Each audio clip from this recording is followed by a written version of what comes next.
Nizamabad bus station పరిసరాల్లో ఉన్న traffic సమస్యలను, నగరంలో తరచుగా ప్రమాదాలు జరుగుతున్న ప్రాంతాల గురించి సిపి సాయి చైతన్యకు RTC depot 1 DM BS Anand వివరించారు. ఆర్టీసీ విజిలెన్స్ ఇన్స్పెక్టర్ మహిపాల్ ప్రభుదాస్తో కలిసి సిపిని సోమవారం కలిశారు. సమస్యలను పరిష్కరించి ఆర్టీసీకి సహకరించాలని కోరారు. బోధన్ పట్టణంలో సోమవారం సాయంత్రం సద్దుల బతుకమ్మ పండుగను మహిళలు ఘనంగా నిర్వహించారు. రంగురంగుల పూలతో పెద్ద పెద్ద బతుకమ్మలు పేర్చి మహిళలు ఆడి పాడి సందడి చేశారు.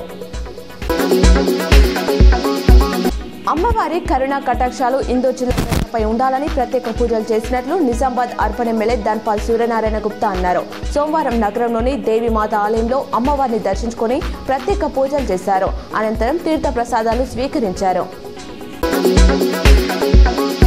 శరన్నవరాత్రులు ప్రారంభం కావడంతో నిజామాబాద్ నగరంలోని దేవి రోడ్ ప్రాంతంలోని దేవీమాత ఆలయానికి భక్తులు పోటెత్తారు.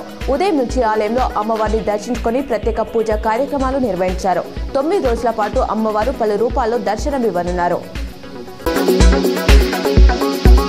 తెలంగాణ జాగృతి కార్యాలయంలో సోమవారం బతుకమ్మ సంబరాలు ఘనంగా నిర్వహించారు. జాగృతి అధ్యక్షురాలు కల్వకుంట్ల కవిత మహిళలతో కలిసి బతుకమ్మ ఆడారు. కవిత మాట్లాడుతూ తెలంగాణ సంస్కృతిని ప్రతిబింబించే పండగ బతుకమ్మ అని అన్నారు. ప్రపంచంలో ఎక్కడా లేనటువంటి పండగ మనకుందన్నారు.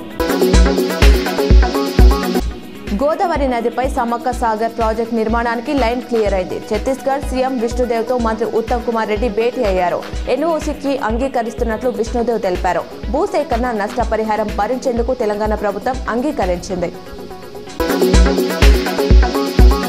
నిజామాబాద్లోని వినాయక్ నగర్లో ఉన్న ఈవీఎం గోడాన్ను సోమవారం సాయంత్రం కలెక్టర్ టి వినయ్ కృష్ణారెడ్డి, రాష్ట్ర ఎన్నికల సంఘం డిప్యూటీ సీఈఓ హరిసింగ్, అదనపు collector Kiran Kumar, EVM nodal అధికారి ప్రసాద్ పరిశీలించారు. ఈవీఎం గోడాన్ను వద్ద భద్రతా ఏర్పాట్లను తనిఖీ చేశారు. సీసీ కెమెరాల ఫుటేజ్ను పరిశీలించారు.